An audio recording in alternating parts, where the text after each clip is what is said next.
Hands, page of hands, sun card represent ಆಗಿದೆ. ಕೆಲವೊಬ್ಬರಿಗೆ long distance relationship ಅನ್ನ represent ಮಾಡ್ತಾ ಇದೆ. ಮತ್ತೆ ಕೆಲವೊಬ್ರು ಟ್ರಾವೆಲ್ ಮಾಡೋದ್ರ ಮೂಲಕ ನಿಮ್ಮ ಪರ್ಸನ್ ಅನ್ನ ನೀವು ಭೇಟಿಯಾಗಿರುವಂತಹ ಪಾಸ್ಟ್ ನಲ್ಲಿ ರೆಪ್ರೆಸೆಂಟ್ ಆಗ್ತಾ ಇದೆ. ನಿಮ್ಮ ಪಾಸ್ಟ್ ನಲ್ಲಿ ನಿಮ್ಮ ಲವ್ ಲೈಫ್ ನ ವಿಚಾರದಲ್ಲಿ ಒಂದು ರೊಮ್ಯಾಂಟಿಕ್ ಇತ್ತು, ಒಂದು ರೀತಿಯ ಕ್ಯೂರಿಯಾಸಿಟಿ ಇತ್ತು, ಒಂದು ಎಂಜಾಯ್ ಇತ್ತು. ಕೆಲವೊಂದು ರೀತಿಯ ಮೆಸೇಜ್ ಗಳನ್ನ ಎಕ್ಸ್ಚೇಂಜಿಂಗ್ ಮಾಡ್ಕೋತಾ ಇದ್ರಿ, ಫೋನ್ಗಳ ಮೂಲಕ ಅಥವಾ ವಾಟ್ಸ್ಆಪ್ ಗಳ ಮೂಲಕ ಮೆಸೇಜ್ ಗಳನ್ನ ಕಳಿಸ್ಕೊಳ್ಳುವಂತಹದ್ದು.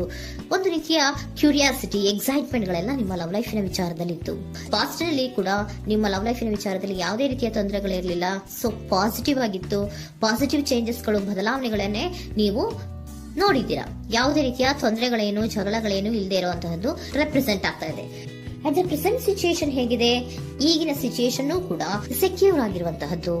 ನಿಮ್ಮ ಲವ್ ಲೈಫಿನ ವಿಚಾರದಲ್ಲಿ ಅಟ್ ಪ್ರೆಸೆಂಟ್ ಅಲ್ಲೂ ಕೂಡ, ಈ ಹಿಂದೆನೂ ಕೂಡ ನಿಮಗೆ ಚೆನ್ನಾಗೇ ಇತ್ತು, ಈಗಲೂ ಕೂಡ ಪ್ರೆಸೆಂಟ್ ಅಲ್ಲಿ ನಿಮಗೆ ಕಿಂಗ್ ಆಫ್ ಪ್ಯಾಂಟಿಕಲ್ ರೆಪ್ರೆಸೆಂಟ್ ಆಗ್ತಾ ಇರೋದ್ರಿಂದ ನಿಮಗೆ ಲವ್ ಲೈಫಿನ ವಿಚಾರದಲ್ಲಿ ಚೆನ್ನಾಗೇ ಇದೆ. ಸೊ ಒಂದು ಭದ್ರತೆ ಇದೆ. ಲವ್ ಲೈಫಿನ ವಿಚಾರದಲ್ಲಿ ಒಂದು ಸಾಮರಸ್ಯ ಇದೆ. ಯಾವುದೇ ರೀತಿಯ ತೊಂದರೆಗಳು ಏನು ಕಾಣ್ತಾ ಇಲ್ಲ.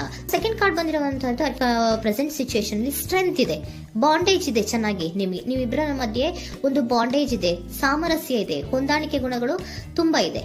ಆದ್ರೂ ಕೂಡ ಅಟ್ ಪ್ರೆಸೆಂಟ್ ಅಲ್ಲಿ ಕೆಲವೊಂದು ವಿಚಾರಗಳ ಬಗ್ಗೆ ಅನುಮಾನವನ್ನ ಪಡ್ತಾ ಇರುವಂತಹದ್ದು ರೆಪ್ರೆಸೆಂಟ್ ಆಗ್ತಾ ಇದೆ. ಅಟ್ ಪ್ರೆಸೆಂಟ್ ಅಲ್ಲಿ ನೀವು ಕೆಲವೊಂದು ವಿಚಾರಗಳ ಬಗ್ಗೆ ನಿಮ್ಮ ಮೇಲೆ ನೀವು ಕೆಲವೊಂದು ಡೌಟ್ ಅನ್ನ ಪಡ್ತಾ ಇರುವಂತಹದ್ದು ರೆಪ್ರೆಸೆಂಟ್ ಆಗ್ತಾ ಇದೆ. ನಿಮ್ ಲವ್ ಲೈಫಿನಲ್ಲಿ ಕೆಲವೊಂದು ರೀತಿಯ ಭದ್ರತೆಗಳಿದೆ.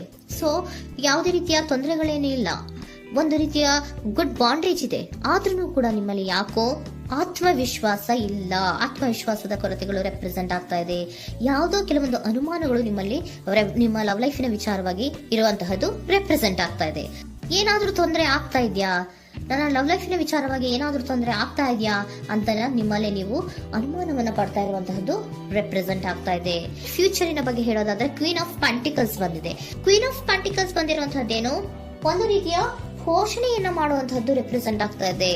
ಯಾಕಂದ್ರೆ ನಿಮ್ಮ ಲವ್ ಲೈಫ್ ನ ವಿಚಾರವಾಗಿ ಅಟ್ ಪ್ರೆಸೆಂಟ್ ಅಲ್ಲಿ ಕೆಲವೊಂದು ವಿಚಾರಗಳಲ್ಲಿ ಸ್ಟೇಬಲ್ ರಿಲೇಶನ್ಶಿಪ್ ಅಲ್ಲಿ ಇದ್ರೂ, ಒಂದು ಗುಡ್ ಬಾಂಡೇಜ್ ಇದ್ರೂ ಕೂಡ ನೀವ್ ಯಾಕೋ ಕೆಲವೊಂದು ವಿಚಾರಗಳ ಬಗ್ಗೆ ಅನುಮಾನವನ್ನ ಪಡ್ತಾ ಇರುವಂತಹದ್ದು, ಅದನ್ನ ರಕ್ಷಣೆ ಮಾಡೋದ್ರೊಳಗೆ ಹೆಚ್ಚು ಗಮನವನ್ನ ಕೊಡ್ತಾ ಇರುವಂತಹದ್ದು ರೆಪ್ರೆಸೆಂಟ್ ಆಗ್ತಾ ಇದೆ. ಇಮಿಡಿಯೇಟ್ ಫ್ಯೂಚರಿನ ಬಗ್ಗೆ ಹೇಳೋದಾದ್ರೆ ನೀವೊಂದು ರೀತಿಯ ಘೋಷಣೆಗಳನ್ನ ಮಾಡುವಂತಹದ್ದು, ನಿಮ್ಮ ಲವ್ ಲೈಫಿನ ವಿಚಾರವಾಗಿ ಕೆಲವೊಂದು ರೀತಿಯ ಹೆಚ್ಚು ಗಮನವನ್ನ ಕೊಡುವಂತಹದ್ದು. ಯಾವುದೋ ನಿಮ್ಮ ವಿಚಾರಗಳಲ್ಲಿ ಹಿಡಿತದಲ್ಲಿ ಏನ್ ಇಟ್ಕೊಂಡಿದ್ರೋ, ನಿಮ್ಮ ಪೊಸೆಸಿವ್ನೆಸ್ ಅನ್ನ ಏನ್ ಇಟ್ಕೊಂಡಿದ್ರೋ, ಯಾವುದೋ ಕೆಲವು ವಿಚಾರಗಳಲ್ಲಿ ನೀವು ಬಹಳಷ್ಟು ಓಪನ್ ಅಪ್ ಆಗಿ ಮಾತಾಡದೆ, ಯಾವ ವಿಚಾರಗಳನ್ನು ಕೂಡ ಹೇಳ್ಕೊಳ್ಳದೆ, ನಿಮ್ಮಲ್ಲೇ ನೀವು ಕೆಲವೊಂದು ಬೇಜಾರುಗಳನ್ನ ಏನ್ ಇಟ್ಕೊಂಡಿದ್ರೋ ಆ ವಿಚಾರಗಳನ್ನ ನೀವು ಮಾತಾಡುವಂತಹ ಸಾಧ್ಯತೆಗಳು ಇಮ್ಮಿಡಿಯೇಟ್ ಫ್ಯೂಚರ್ ನಲ್ಲಿ ಕಾಣಿಸ್ತಾ ಇದೆ. ಯಾವುದೋ ಕೆಲವೊಂದು ವಿಚಾರ, ಯಾಕೆ ಯಾವುದೋ ಕೆಲವು ವಿಚಾರಗಳಲ್ಲಿ ನಿಮಗೆ ಅನುಮಾನಗಳು ರೆಪ್ರೆಸೆಂಟ್ ಆಗ್ತದೆ. ಲವ್ ಲೈಫಿನ ವಿಚಾರ, ಪ್ರೀತಿಯಲ್ಲಿ ಯಾವಾಗ ಅನುಮಾನಗಳು ಸೃಷ್ಟಿಯಾಗುತ್ತೋ ನಾವು ಅವಾಗವಾಗ್ಲೇ ಅದನ್ನ ಬಗೆಹರಿಸ್ಕೊಬೇಕು. ನಮ್ಮಲ್ಲೇ ಇಟ್ಕೊಳ್ಳೋದು, ಅಯ್ಯೋ ಏನಾಗ್ತಾ ಇದೆಯೋ ಅಂತ ಕೊರಗೋದು ಅಥವಾ ಏನಾಗ್ಬಿಡುತ್ತೋ ಅಂತ ಭಯ ಪಡುವಂತಹದ್ದು ಏನು ಬೇಕಾಗಿಲ್ಲ. ಯಾಕಂದ್ರೆ ಲವ್ ಇರುವಂತಹದ್ದೇ ನಂಬಿಕೆಯ ಬುನಾದಿಯ ಮೇಲೆ. ಸೊ ನೀವೇನ್ ಮಾಡ್ಬೇಕು, ಏನಾದ್ರೂ ಸ್ವಲ್ಪ ಡೌಟ್ಗಳು ಬಂದಾಗ ನೀವು ಅದನ್ನ ಬಗೆಹರಿಸ್ಕೋಬೇಕು. ಯಾವ ವಿಚಾರದಲ್ಲಿ ನಿಮಗೆ ಬೇಜಾರಾಗಿತ್ತು ಅದನ್ನ ನೀವೇನ್ ಮಾಡ್ಬೇಕು, ನಿಮ್ಮಲ್ಲೇ ಇಟ್ಕೊಂಡು ಕೊರಗಬಾರ್ದು. ಓಪನ್ ಅಪ್ ಆಗಿ ಮಾತಾಡೋದ್ರ ಮೂಲಕ ನೀವು ಕ್ಲಾರಿಟಿಯನ್ನ ತಗೊಳ್ಳುವಂತದ್ದು ನಿಮಗೆ ಇಮಿಡಿಯೇಟ್ ಫ್ಯೂಚರ್ ನಲ್ಲಿ ಕಾಣಿಸ್ತಾ ಇದೆ. ಯಾವುದೇ ವಿಚಾರಗಳ ಬಗ್ಗೆ ನೀವು ನಿಮ್ಮ ಲವ್ ಅನ್ನ ಅಥವಾ ನಿಮ್ಮ ಪ್ರೀತಿಯನ್ನ ಭದ್ರವಾಗಿ ಉಳಿಸ್ಕೊಳ್ಳೋದಕ್ಕೋಸ್ಕರವಾಗಿ ನೀವು ನಿಮ್ಮಲ್ಲೇ ಇಟ್ಕೊಂಡಿದ್ದಂತಹ ಅಥವಾ ಕೆಲವು ಬೇಜಾರಿನ ವಿಷಯಗಳ ಬಗ್ಗೆ ನೀವು ಹೆಚ್ಚು ಮಾತಾಡಿ, ಓಪನ್ ಅಪ್ ಆಗಿ ಕೆಲವೊಂದು ವಿಚಾರಗಳ ಬಗ್ಗೆ ಮಾತಾಡುವಂತಹದ್ದು ಮತ್ತೆ ಅದನ್ನ ಕ್ಲಾರಿಟಿಗೆ ತಗೊಳ್ಳುವಂತಹದ್ದು ರೆಪ್ರೆಸೆಂಟ್ ಆಗ್ತಾ ಇದೆ. ನಿಮ್ಮಲ್ಲಿ ಬಾಟಮ್ ಆಫ್ ದ ಡಕ್ ಅಲ್ಲಿ ಬಂದಿರುವಂತಹದ್ದೇ ಅದು. ಖುಷಿಯಾಗಿರ್ಬೇಕು, ಸಂತೋಷವಾಗಿರ್ಬೇಕು, ನಮ್ಮ ಲವ್ ಲೈಫಿನ ವಿಚಾರದಲ್ಲಿ ಒಂದು ಎಂಜಾಯ್ ಇರಬೇಕು, ಮತ್ತೆ ನೆಮ್ಮದಿ ಇರಬೇಕು, ಯಾವುದೇ ರೀತಿ ಗಲಿಬಿಲಿಗಳಿರಬಾರ್ದು ಅನ್ನೋಂತಹದ್ದೇ ನಿಮ್ಮ ಎನರ್ಜಿಯಲ್ಲಿ ರೆಪ್ರೆಸೆಂಟ್ ಆಗ್ತಾ ಇರೋದು. ಅದಕ್ಕೋಸ್ಕರನೇ ನೀವ್ ಏನೇನು ಕೆಲವೊಂದು ಸ್ವಲ್ಪ ಅನುಮಾನವನ್ನ ಪಡ್ತಾ ಇದ್ರಿ ಅಥವಾ ಕೆಲವೊಂದು ವಿಚಾರಗಳಲ್ಲಿ ನೀವು ಡಿಸ್ಟರ್ಬ್ ಆಗಿದ್ರಿ, ಓಪನ್ ಅಪ್ ಆಗದೆ ಹೇಳ್ದೆ ನಿಮ್ಮಲ್ಲೇ ನೀವು ಬೇಜಾರನ್ನ ಮಾಡ್ಕೊಂಡು ಏನು ಕೆಲವು ವಿಚಾರಗಳ ಬಗ್ಗೆ ಕೊರಗ್ತಾ ಇದ್ರಿ, ಅದನ್ನ ನೀವು ಓಪನ್ ಅಪ್ ಆಗಿ ಮಾತಾಡಿ ಅದರ ಬಗ್ಗೆ ತಿಳ್ಕೊಳ್ಳುವಂತಹದ್ದು, ಅದನ್ನ ಕ್ಲಾರಿಟಿಗೆ ತಗೊಳ್ಳುವಂತಹದ್ದು ನಿಮ್ಗೆ ರೆಪ್ರೆಸೆಂಟ್ ಆಗ್ತಾ ಇದೆ.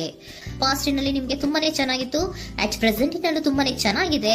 ಬಟ್ ಕೆಲವೊಂದು ವಿಚಾರಗಳ ಬಗ್ಗೆ ನೀವು ಸೆಲ್ಫ್ ಡೌಟ್ ಅನ್ನ ಪಡ್ತಾ ಇರುವಂತಹದ್ದು ರೆಪ್ರೆಸೆಂಟ್ ಆಗ್ತಾ ಇದೆ. ಏನಾಗ್ತಾ ಇದೆಯೋ ಅನ್ನೋದ್ರ ಬಗ್ಗೆ ನೀವು ಸ್ವಲ್ಪ ವಿಶ್ವಾಸವನ್ನ ಕಡಿಮೆ ಮಾಡ್ಕೊಳ್ತಾ ಇರುವಂತಹದ್ದು ರೆಪ್ರೆಸೆಂಟ್ ಆಗಿತ್ತು. ಬಟ್ ಆದ್ರೆ ಇನ್ನು ಇಮಿಡಿಯೇಟ್ ಫ್ಯೂಚರ್ ನಲ್ಲಿ ಏನಪ್ಪಾ ಅಂದ್ರೆ ನಿಮ್ಮ ಲವ್ ಲೈಫ್ ಅನ್ನ ನಾವು ಉಳಿಸ್ಕೊಬೇಕು, ನಾನು ಎಲ್ಲವನ್ನ ನಮ್ಮ ಕಂಟ್ರೋಲ್ ಅಲ್ಲೇ ಇಟ್ಕೊಂಡು ಅಥವಾ ಪೊಸೆಸಿವ್ನೆಸ್ ಅನ್ನ ಬೆಳೆಸ್ಕೊಂಡು ನಾನೇ ಬೇಜಾರು ಮಾಡ್ಕೊಂಡಿದ್ರೆ ಸರಿ ಇಲ್ಲ, ನಾನು ಓಪನ್ ಅಪ್ ಆಗಿ ಮಾತಾಡಿ ಕೆಲವೊಂದು ವಿಚಾರಗಳ ಬಗ್ಗೆ ನಾನು ಕ್ಲಾರಿಟಿಯನ್ನ ತಗೋಬೇಕು ಅಂತ ಆಲೋಚನೆಯನ್ನ ಮಾಡ್ತಾ ಇರುವಂತಹದ್ದು ರೆಪ್ರೆಸೆಂಟ್ ಆಗ್ತಾ ಇದೆ. ಓಕೆನಾ? ಒಂದು ಏಂಜಲ್ ಗೈಡೆನ್ಸ್ ನ ನಿಮ್ಮ ಲವ್ ರೀಡಿಂಗಿನ ವಿಚಾರವಾಗಿ ತಗೊಂಡ್ಬಿಡೋಣ ಅಲ್ವಾ. The situation will improve. ಸಿಚುಯೇಷನ್ಗಳು ಇಂಪ್ರೂವ್ ಆಗತ್ತೆ. ನೀವು ನಿಮ್ಮಲ್ಲೇ ಇಟ್ಕೊಂಡು ಹೊರಗಬೇಡಿ.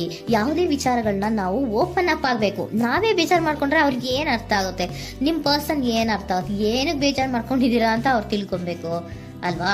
ನಿಮ್ಗೆ ಅವರಲ್ಲಿ ಏನೇ ರೀತಿ ಕ್ಲಾರಿಟಿ ಬೇಕು ಅಂದ್ರೂ ಕೂಡ ನೀವು ಮಾತಾಡಿ ಕ್ಲಿಯರ್ ಮಾಡ್ಕೊಳ್ಳಿ. ಅವಾಗ ಏನಾಗುತ್ತೆ, ದ ಸಿಚುಯೇಷನ್ ವಿಲ್ ಇಂಪ್ರೂವ್ ಆಗತ್ತೆ. ಇದಿಷ್ಟು ನಿಮ್ಮ ಮಂತಿನ ಲವ್ ರೀಡಿಂಗ್.